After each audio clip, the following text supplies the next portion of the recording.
This podcast features adult language. Hello, everyone. You've been and warned. Welcome to the final word. And this week, it's a new special. Ooh. And this week's special is X-Men 97. Ooh. Very on topic. It's not like us at all. Well, I know, we'll right? stay on target. We'll stay on target for the moment, but we're a bit like that X-wing pilot. We'll get blown. I mean, to I'm pieces. assuming we all saw it. Wink. Well, on I know target. we've all seen it. We watched it. Internet's going to be shit as usual. Sorry, you cut out. Yay! My internet's going to be shit as usual. Oh dear. Well, all I can honestly say, I went into it expecting.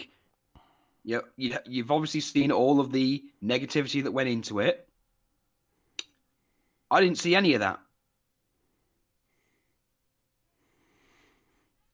Well, No, that's the thing though.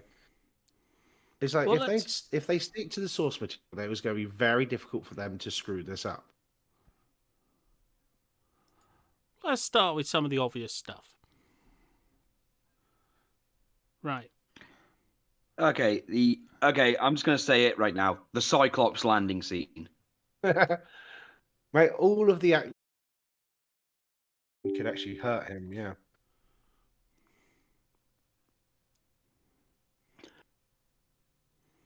Which Yeah, I mean, was the whole sort of obsession. I went into with it. him. Obviously, I was surprised to see Bishop, around. And well, I Yeah, think the that's explanation given for why Bishop's there is that from what I understand, some people are theorizing that the reason he's around is because he hasn't really fixed his future yet. The problem that keeps you from getting unstuck in time.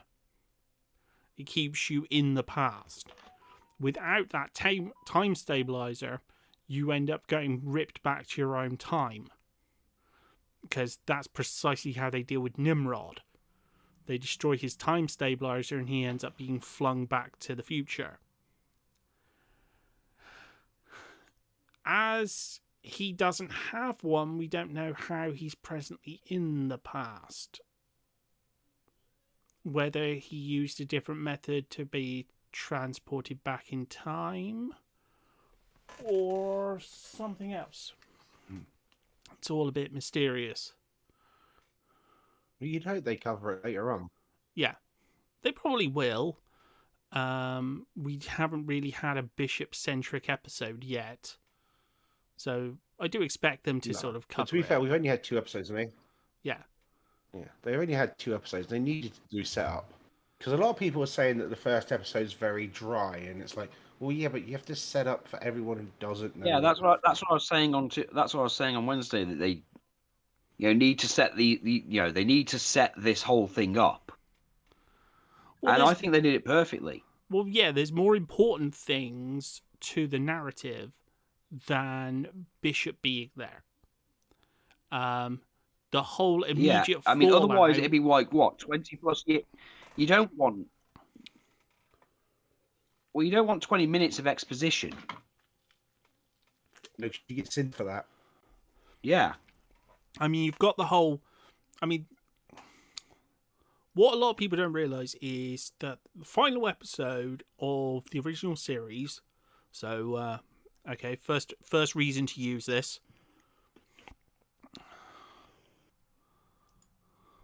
Previously on X-Men. Professor Xavier got hit by a weird remote control looking device, which was basically a device which caused him to lose control of his powers in a very Old Man Logan-esque way. he leaves Earth with Lilandra, and basically that's how he's not there. And everyone says he's dead because he can't come back to Earth. But he is with the Shi'ar Empire.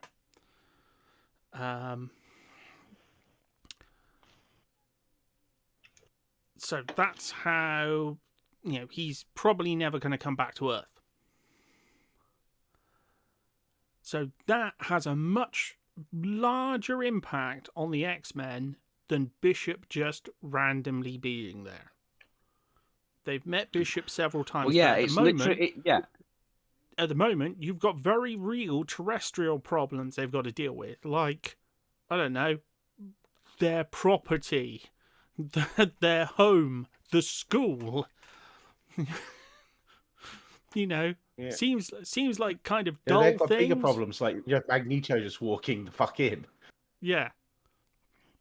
Kind of the roof over their heads. Yeah, is it's a not little really bit more so much important than about Bishop being there. explaining everything. It's not really about explaining new things. Those first couple of episodes are dealing with that. They're dealing with Gyrick and Trask, who are the reason why Professor Xavier is off-world.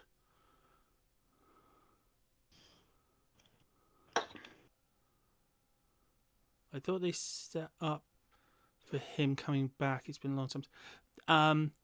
Yes, they did set up for Bishop coming back. Bishop came back several times. But, as I said, he's missing the key piece of technology that keeps him in the present timeline. And as they establish in One Man's Worth, it's why alternative Wolverine and alternative Storm from One Man's Worth can't live out the rest of their lives, because the charge only lasts a couple of days. And then eventually they're just going to get, they would only have a few days together after they fix the past. So, there's no happy ending for them. Because that's, the limit of the technology. But we've not seen how Bishop is there. Could have been he used a different method to travel back in time. He could have used the government time machine.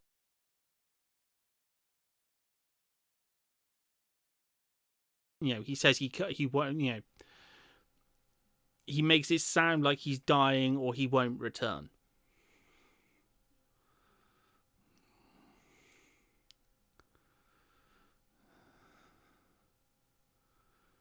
But that's not, this is the point where the X-Men need to change anyway. It happens in the comics several times. That's not Well, one of them is definitely the real Jean. Because, spoilers, another Jean turns up.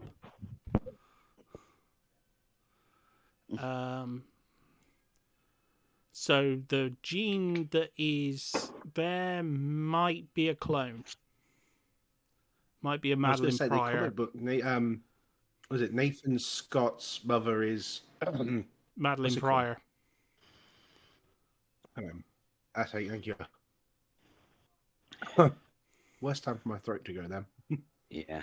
I think they handled the first episode. I think handled the action really well. Yeah. Like that fight with Master Mold and the Trash Sentinels. Not only that, they officially made it so that Storm is considered an Omega level mutant, which is what she's always deserved. Yeah. And fucking trashes them. We get a few callbacks to the old show, but then the way it ends, Magneto turning up, and ooh. The funny thing is, I put these two episodes, right? These are the big middle finger to people. It's here's the action. This is how we're going to do action. You like it? Ha, fuck you. We told you we could do it. And then they went into deep story and in-depth stuff. And they thought they were going to fuck that up. And that worked. And it was like, ha, fuck you. We got that right as well. I will say, it even the predictable shit that I expected them to do, they didn't do. And they did it in such a way that wasn't, we're just going to do the opposite. They actually made it make sense. Like, obviously, no one was going to trust Magneto from the word go. They made it a big point of the whole, look, you need to earn trust. Yeah. And obviously the whole Magneto has been a villain for a long time, so the world isn't just going to accept it. In fact, I loved the trial bit. Well, that was, in the trial when he started, he literally started lifting everyone out of the courtroom. I was like, yeah. Oh, Magneto's off the chain. Everyone, we're fucked. Yeah, it was like, oh no, all that stuff is going to be worth nothing now. And then it's just when he goes, I'm trying to be better. And he doesn't do it. Like, that one gesture's a big thing for Magneto. Because I think I said at the beginning, I think I said at the beginning before we started, one of the things I picked up on the last episode, especially of the original series, was Charles Xavier meant a lot to Magneto. Yeah. Like, as a friend, like, he was probably his only real friend. So, you know, because keep in mind, he was building an army at the end of season 5. He was ready to go to war with humanity, and all it took was the X-Men literally saying, Charles is dying, and that was enough for him to just go, fuck using my my army, fuck that, I need to see him. And put everything on hold just to see his friend.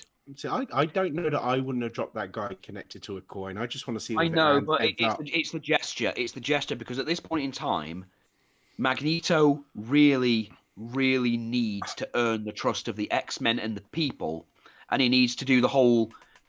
Think of how Xavier would have done it. That's what you've got to remember. I could have done it. I would have dropped the fuck up. I know, but you've got to look at it as Magneto is looking at it from a perspective of what would Charles do. Like, he lifts them with that written on. Yeah, he lifts them out of Earth's, above Earth and everything in a way where he could very easily kill them. That's a very Magneto thing to do. Oh yeah. But it's the fact that he showed mercy and everything. That was the Charles Xavier bit getting through to him, that, you know, his instinct took over, but he wants to be better, and because of that, he's going to make this one gesture to show that he's capable, which also reaffirms Rogue, which, of course, we got a bit of a hint with Gambit noticing and not being very happy. Speaking of Gambit, should we talk about the crop top and the reaction to it? Oh, we'll get to that in a minute, you know. Because I'm just going to tell people this is how we dressed in the 90s. We definitely need to cover one thing. The Master of Magnetism has become the Master of Magnetism. Oh, yeah. Oh, yeah. He is heading towards that comic book body count in that regard. Oh my goodness. I know, but if you put it into film logic, that's wrong. Well, that's creepy. I mean, the films are just weird anyway. Look, the man just wants some Southern comfort. The only problem, well... Although, also, they build Storm up as so powerful. Dare you, woman. You fucker. Yeah, that's what you expect from him.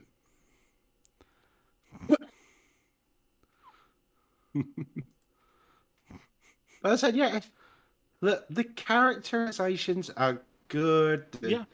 Art style, it's going to take me a while, I must admit. It giving me Archer vibes. Not a fan, but... Well, I like the fact that Morph actually only wears the weird, like, androgynous sort of, like, not very human face when he's, like, in a fight.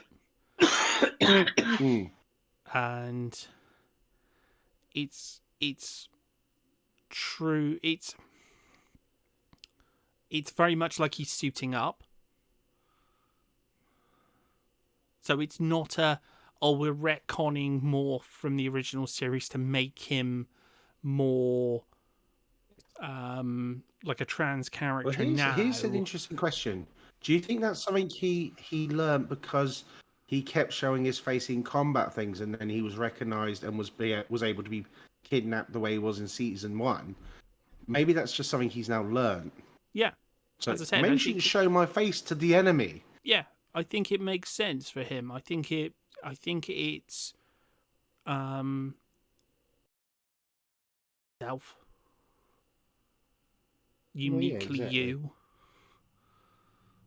you. Have some sort of grounded thing.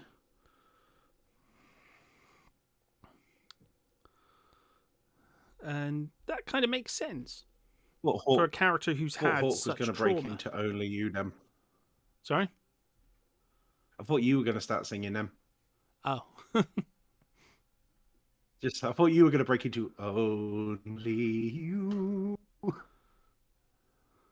But yeah, this will show what I was talking about with Bishop. If you look, there's nothing on his arm. They should have some knowledge of what they're doing. Yeah, I hope you know that the asking you to elaborate was more for the audience than for us. Oh no, I know you know.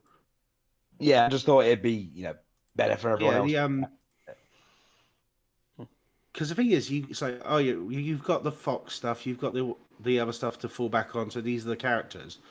But to be able to do it to the degree of from the '90s TV show, which means you've got a much broader knowledge of these characters now. So when you redo them,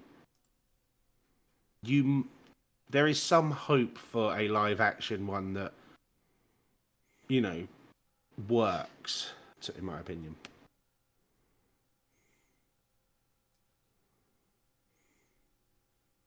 Well, yeah, they've got they've got the precedent now, so they can't pull the whole "there's not enough source material" argument. So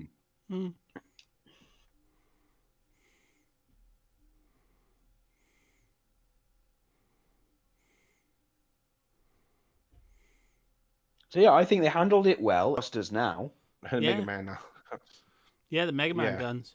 Because it's like, oh no, we just don't like mutants. Okay, this one used to be a mutant. She's not a mutant anymore. Not just that, they've now got the technology. It's weapons that has moved closer to Xavier's dream as well, because the mutants are being accepted. So the Friends of Humanity thing isn't going to be, well, I don't think they're going to be as open about things anymore. I'd also be curious to see if they throw any Easter eggs to like the other stuff as well. Any of the other Marvel things, like, I don't know, maybe get a cameo from Iron Man or Spider-Man.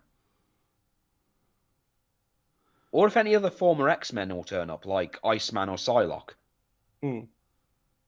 I doubt Psylocke would turn up, because in this continuity, Psylocke was never on the team.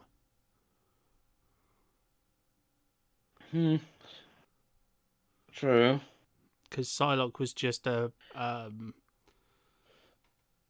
I think, was only ever seen twice. Yeah, then again, Colossus was never actually on the team in this continuity either, but he did turn up briefly. No, but he has a working relationship with them. Yeah.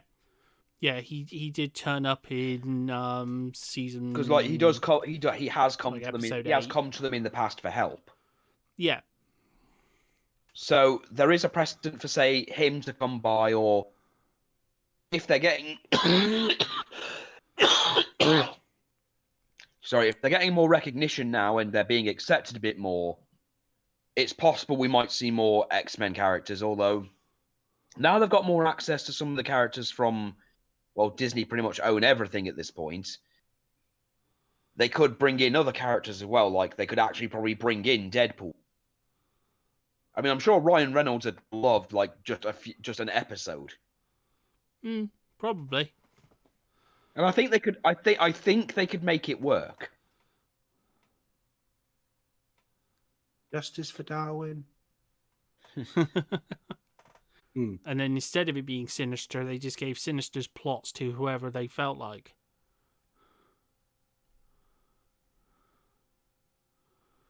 And yeah, I always thought that was a bad thing. Because they did it in the movies as well. Well, they did it in the movies, they did it in the things. The B plot from Logan's, because he always seemed to be motivated more from profit and convenience. And I couldn't really see him getting either from creating many more mutants.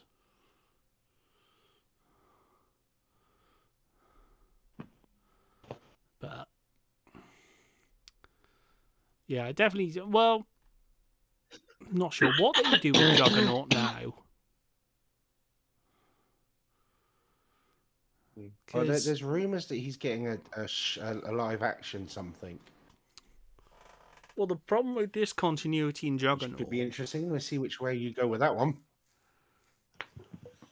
is with Charles gone, where does the Juggernaut go? Excuse me. I mean, in this show, Juggernaut turned up first time and got his memory erased. Well, no, not his memory erased. He got a hypnotic suggestion which sent him off, wandering off. Then he was working with Black Tom Cassidy.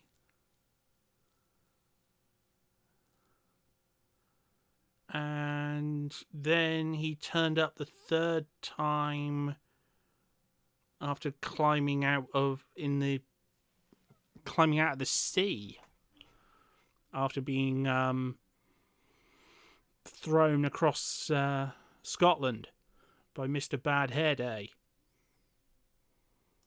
Why are we listening to Mr. Bad Hair Day?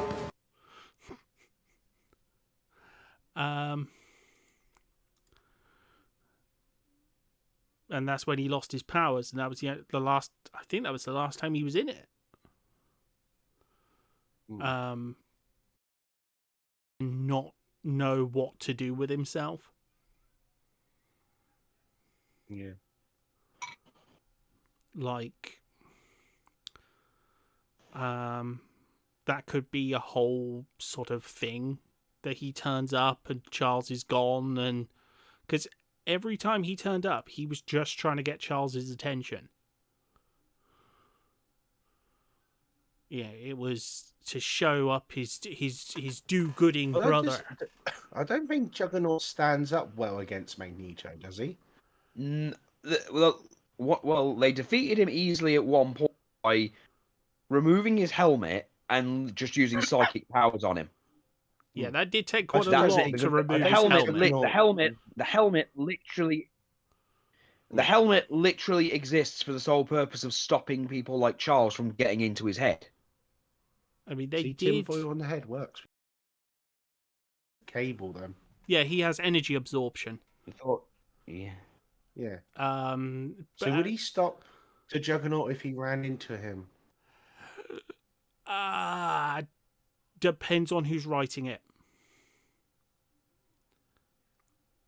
Bishop's powers are pretty much the same as Sebastian Shaw in the movies. It's a bit hazy. Because some writers have determined that to mean that he could, for example, absorb the aggression from Sabretooth. With the personal exception of Gladiator, who twatted him halfway across the sea. Yes. Yes, that was one of my favourite moments. I didn't think anyone could do that to Juggernaut. No one from Earth. But that's not surprising. Gladiator is basically Superman. He has all of Superman's abilities. Yeah, pretty much. The only difference is the point he dresses there like are a people Roman. who can. Yeah. Point is, I think with Magneto there, that Juggernaut wouldn't be as big of a problem. No,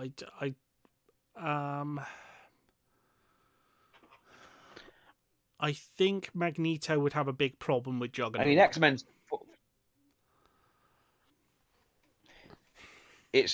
I think, if anything, in terms of villains, we'll be dealing with maybe...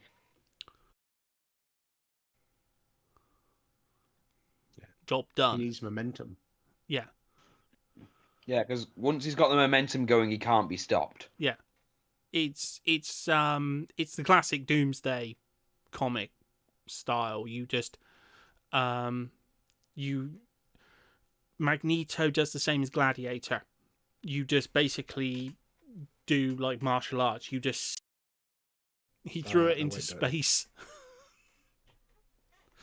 Get the crystal. We're playing the game. He literally Supermaned it into space. Which is different to the comics, because in the comics he pushed it into his head. He literally scrunched it into his own skull. And it healed over it. I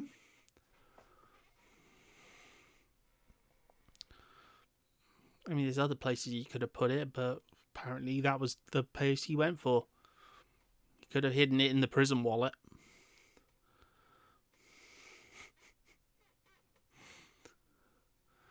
Stop hiding things in my prison wallet.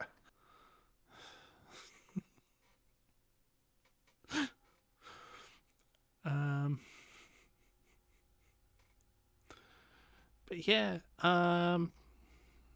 wasn't sure about his outfit, Magneto's outfit. The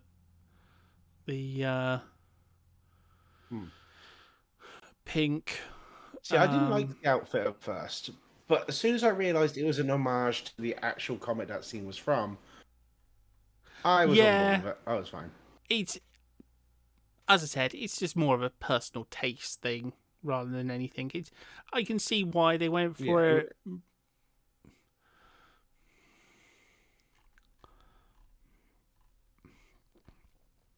Can't moan at them for it. Oh no, as I said, it's just a personal taste, sort of. I think it's just because I'm so used to seeing the red. Yeah.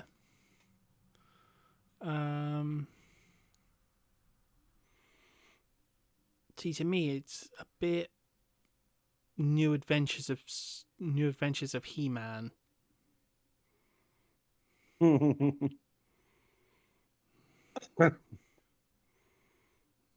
it just kind of reminds me of that. But then again, 90s fashion. I'm glad they doubled down the scarf, though. The scarf was too bright in the comic book one. Yes, the pink scarf. Yes. But, apparently... that's how the 90s were for people who did grow up in the 90s. There wasn't much in the way of fashion sense. In fact, there wasn't fashion sense. Fashion sense didn't exist. Sorry.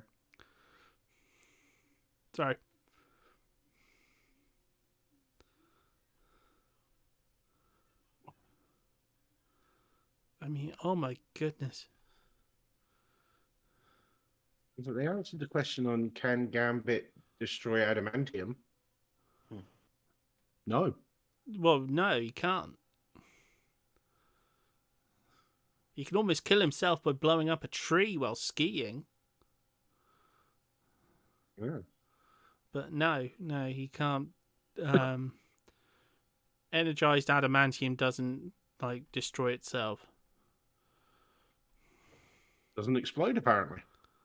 No. That's good. That's a good thing to know. Yeah.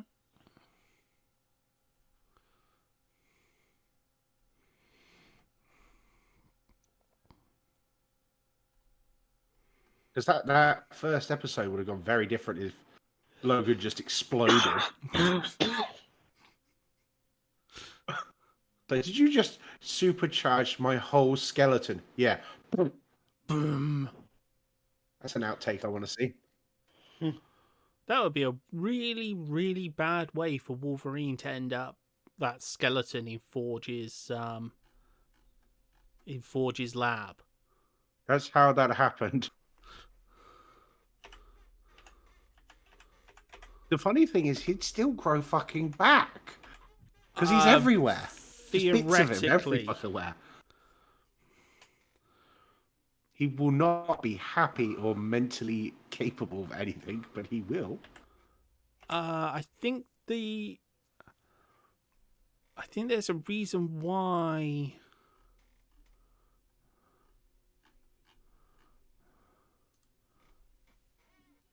there's a reason why it's not working in X-Men. Okay, Jubilee in that sort of yeah.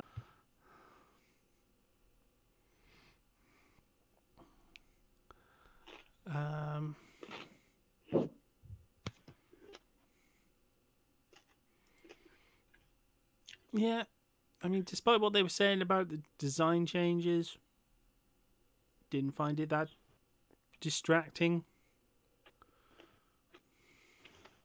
Oh, just to try and fix your microphone a bit, if you open Task Manager and then close it again, it should free up any free memory you've got. It might clear up your speckling. As I said, that's my internet causing that rather than anything else. Oh, it's slightly better now, though. Oh, now you've gone again. Yeah, as I said, it's my internet causing that problem. Yeah, because I can hear Trig fine. I just can't hear a thing from Hawk. It's where Hawk's cable went squiffy on Busters, so that probably the reviews for that will be out in the next couple of days. Oh, Ghostbusters Frozen Empire.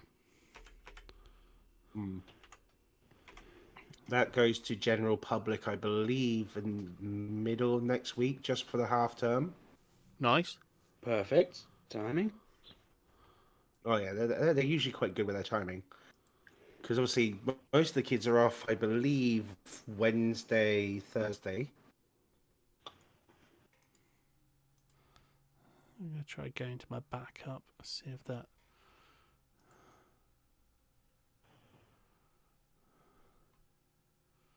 Pass the torch, Yeah, I think Sugarcane might be right here. This should be the film where we're passing the torch, and the last time we see the vintage characters.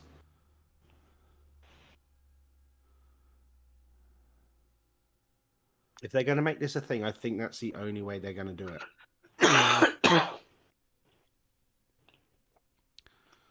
Yeah, because otherwise it's going to get a bit... I still think they should have made Ghostbusters Generation. Because they got a wheelchair guy, they got a black guy, they got the goth girl. That's everything they want, isn't it? Oh, you mean extreme Ghostbusters? No, you forgot the lesbian dwarf. Oh, a lesbian dwarf, yeah. If you were gonna, Not because they were better. It's just that the Romans were horny as fuck. I want to see that film. See, yes. I was going to go the exact opposite way and say that he was, that he's really, loves positive inclusion and like the not so mechanically sort of inclined ethnic character.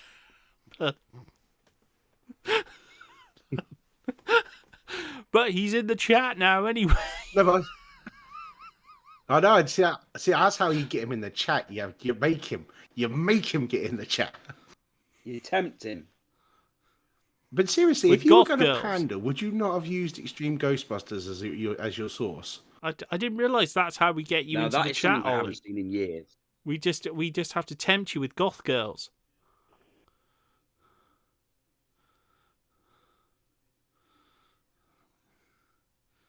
I said his name and he appeared. Yeah, I think everyone's all for our version of Roman history where the Goths are literal goth girls. I want to see goth girls fighting Spartans now. Where's that film? We cannot fight them off, my centurion. Our boners are too hard. They have so many emotional problems, my lord. Resist them, centurion. Resist them. We have to keep fighting. This is Sparta. Eunuchs. I am now resistant to their charms, brother. I feel like that would just be giving them what they want. Yeah, I was going to say, you're just giving them what they want now. Yeah.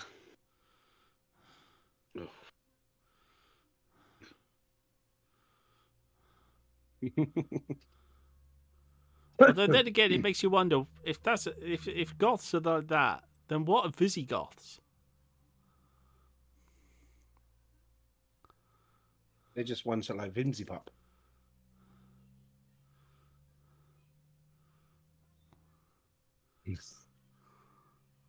But then again, you know, I mean, the goths in that situation are just going to burn themselves out. I mean, goths are not going to do well in a Mediterranean climate. There's only one natural enemy to the goth. To the goths, yeah, it's called the sun. It's like the aliens. No, it's like the Martians in War of the Worlds. We need the young Asian K-poppers to come in because they're full of joy and happy and bright colours. They could decimate the goth girls. No. It'll be like matter and antimatter. It'll be an antimatter explosion that kills.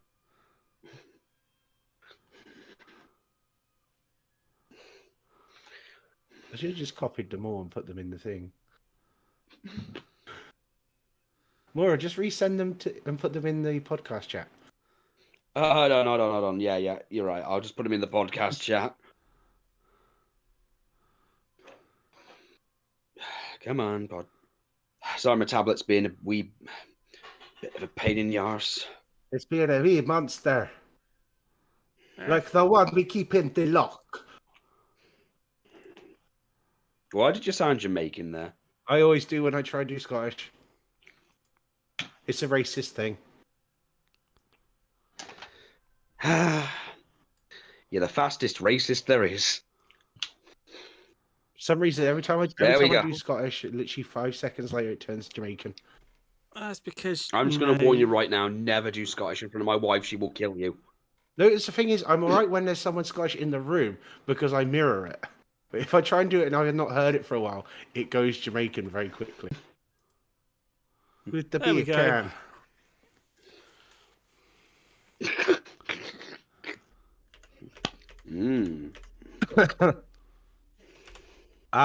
The trailer looks fine to me. I'm gonna need another trailer or so because they don't show a lot in that trailer, to be fair.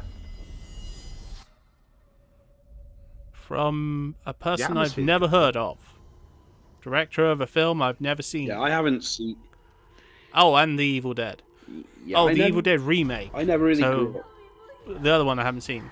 And produced by Ridley Scott. So so basically Ridley Scott is turning up on set and signing checks and telling them when they've had a good day.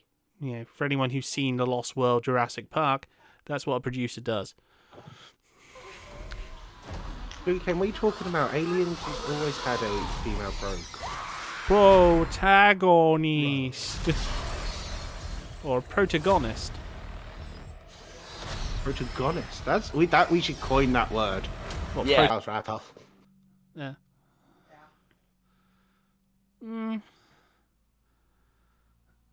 Yeah, it doesn't really tell you much. People walking in dark corridors. Suspensefully. Pulse rifle. I need to see more than what they do in that trailer. I have no idea who that is. Okay. It's our new protagonist. Or protagonist. Protagonist or Mary Sue? No. There's too many people who use the expression Mary Sue without knowing where that's from. I'm a Star Trek fan, and that's our words. Damn it! You can't just be good at shit to be a Mary Sue. You've got to be better at everything than everyone else. You know, to be a Mary Sue, right? This is all from a Star Trek short story. It was a person who came on the Enterprise. Her name was Mary Sue. She was better at science than Spock. Everyone loved her. She was better at medicine than Dr. McCoy. She saved the whole crew from a medical disaster. Mode. Because we've just done the X-Men stuff. Yeah, we've just done a review of X-Men. Previously on X-Men. Problem is the book was terrible and it's never going need to pass the bar now to be a lawyer. What? In America. Yeah, look it up. It's Really? they said it's racist. Yeah, it started with them saying it was math and English that was racist, and now it's having a degree